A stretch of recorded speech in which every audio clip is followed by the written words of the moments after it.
Boa tarde mais uma vez a todos. Quero cumprimentar vocês que estão aqui nas galerias e o pessoal que está em suas residências, pela internet, pela TV Câmara.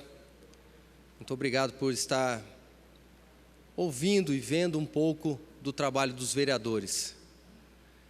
Confesso para vocês que nesse momento estou um pouco abalado, que a gente acabou de presenciar com o vereador Valmir. Gente que tem filho sabe o quanto dói ver um filho sofrendo, né? Então, fica aqui um grande abraço para o Valmir e uma corrente positiva de orações para o Alexandre, que está acometido por essa doença terrível, Covid, está entubado na Santa Casa, assim como centenas de pessoas que também estão sofrendo aqui no nosso município. Na semana passada, quero até citar o falecimento de 2 policiais, um deles era guarda civil municipal, depois passou no concurso para PM, que é irmão da minha amiga Márcia Tete, servidora pública. Então o Tete se foi para outro plano. E o de Jesus, garoto jovem com muitos sonhos, que também nos deixou. No dia de ontem, infelizmente, uma tragédia, mais uma tragédia. Faleceu o advogado Cláudio Madide, à tarde. Na madrugada da mesma noite, seu pai já havia falecido, também Covid-19. Então nós vivemos momentos muito tristes, momentos muito difíceis. E às vezes nos falta palavras para conseguir externar tudo que a gente sente aqui e tudo que a gente gostaria de fazer para amenizar a dor das pessoas. E eu acredito que nós, parlamentares, e todos os atores políticos, agentes públicos, tem que ter sensibilidade, tem que começar a olhar um pouquinho com os olhos do coração. Não dá para a gente ficar se apegando, às vezes, somente em números. Tem que sair um pouco da caixinha. Então eu quero, para finalizar até esse momento, lembrar do meu amigo Batata, professor de Educação Física, Batatinha, que também está entubado. E eu peço a todos também essa corrente positiva e de orações. Então, se a gente for aqui narrar, eu acho que a gente vai ficar um bom tempo aqui falando do sofrimento das pessoas. Mas retomando a nossa responsabilidade, a nossa importância, eu quero pedir para que a técnica coloque um slide que eu fiz sobre uma infeliz apresentação que nós tivemos na semana passada, aqui do secretário de Mobilidade Urbana, senhor Edinho Guedes. Eu não estava aqui, vou pedir para que depois retorne esse slide, pode tirar um pouquinho, por favor?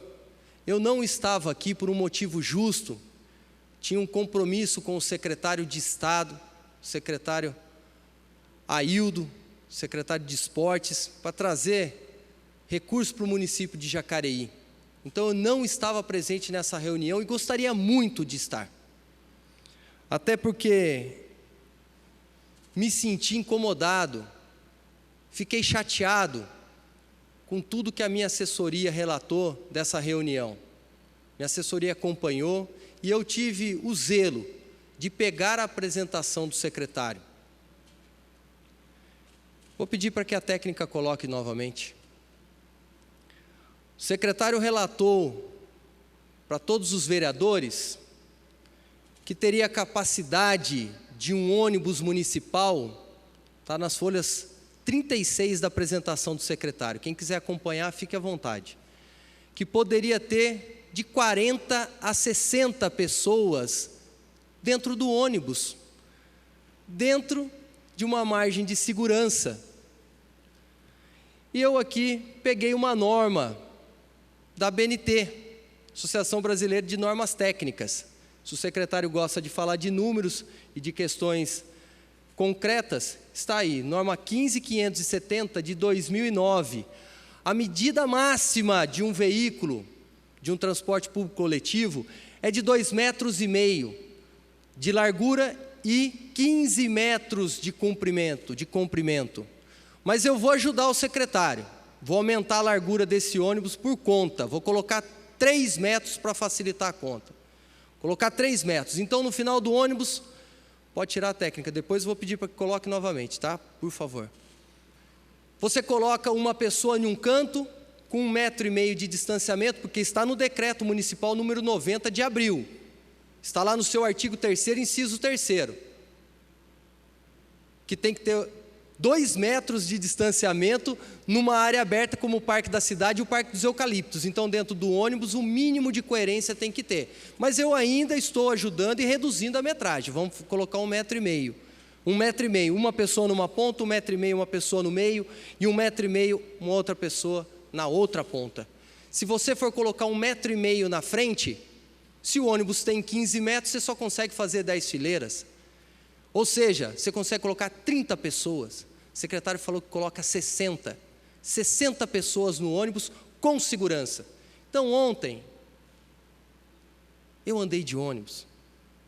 Eu vim para essa Câmara de ônibus e fui embora de ônibus, como eu já fiz outras vezes. E detectei pessoas sem máscara, ausência de cobrador, porque retiraram. Não existe álcool gel dentro do ônibus, mas exige do comerciante. Exige o distanciamento. Mas no ônibus ninguém está fiscalizando. Ninguém está fiscalizando. E eu desafio, em horário de pico, quem quiser andar comigo de ônibus, que vai ter menos de 30 pessoas. Menos de 30 pessoas no ônibus. Então eu me sinto envergonhado do que aconteceu aqui nessa casa. Já tivemos um profissional da área da saúde aqui fazendo algumas considerações, subiu aqui no momento que ele podia falar. A gente pode até discordar, mas ele teve hombridade de subir aqui e falar. Ele teve hombridade aqui e falou, e nós discordamos. Então, na apresentação que foi feita, o mínimo que deveria ser feito também por nós era uma moção de repúdio.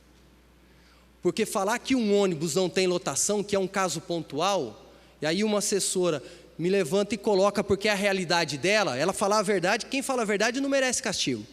Ela fala a verdade, e daí vem o secretário, uma questão pontual. Questão pontual? Vai pisar no chão das pessoas, vai ver a realidade desse povo que está saindo para trabalhar. E aí eu peço liberdade para falar em nome do pastor Rogério Timóteo, citar o nome do pastor Rogério Timóteo, quando foi fazer uma colocação, pelo que foi relatado para mim, citando de alguns países europeus, e o secretário falou, pastor, mas o senhor está falando da Europa, mas calma aí, as mesmas folhas, as folhas 36, eu falei um outro número quando eu falei a respeito do ônibus, da lotação do ônibus, está nas folhas 25 e não a 36, porque a 36, ele fala aqui que apenas 1% do foco de contágio do Covid, no país europeu, estão no transporte terrestre aéreo. Então, quer dizer, o pastor não pode citar um exemplo bem sucedido de um país europeu, mas ele põe na apresentação dele, falando que é 1%. E como que chega nesse número? Então, a pessoa, antes de entrar, ela faz o teste, e depois que ela sai, ela vê se ela foi contaminada, para chegar nesse 1%. Vamos parar de demagogia, e de ficar utilizando números aqui. E coloca ainda uma frase que não é o transporte público que aumenta o risco, mas como ele é utilizado. Isso para mim aqui é transferência de responsabilidade, colocando a culpa nas pessoas. Se nós somos atores políticos, agentes públicos, nós temos que tomar decisão, nós temos que ter coragem de tomar decisão, e não falar que é a população que está descuidando, porque tiraram o cobrador, quem que vai fazer a fiscalização? Quem que vai cobrar a empresa para colocar álcool gel? Nós aqui vereadores falamos, talvez alguns não queiram falar, mas só que é o poder executivo, que é uma concessão do transporte público coletivo. E eu quero pedir para que coloque novamente, porque quando ele diz a respeito desse 1%, aí eu coloco um estudo da Fundação Getúlio Vargas, inclusive que está no Plano São Paulo e do decreto que eu já citei. Alguns apontamentos sobre distanciamento, coisas que não estão sendo cumpridas, coisas que não estão sendo cumpridas. Mas eu quero finalizar esse momento aqui, até mesmo de desabafo e pedindo desculpa aos vereadores e vereadoras, não é nada pessoal. Eu tenho 20 e poucos anos aqui na prefeitura, e o que a gente só quer para as pessoas é um pouquinho mais de sensibilidade. E eu tomo novamente a liberdade para citar o nome do vereador Luiz Flávio, porque quando o vereador Luiz Flávio fez alguns questionamentos também naquela reunião, o secretário disse: vereador, o senhor não prestou atenção talvez na apresentação, o senhor quer que volte? Talvez não seja com essas palavras, mas foi com essa conotação. Contra números não há argumentos, contra números há sim sentimento, responsabilidade, valores, princípios, ética. E aqui nós não estamos falando de uma ciência exata, nós estamos falando de vidas. Então, contra números, há N argumentos para a gente fazer. O secretário colocou, contra números não há argumentos, porque ele foi frio e calculista. Citou até uma frase, né, que eu vou repetir aqui: não é o transporte público que aumenta o risco, mas é como ele é utilizado, um especialista em modelos matemáticos. Ele faz questão de frisar a matemática dentro de tudo isso que a gente narrou. Conversa com o Valmir um pouquinho.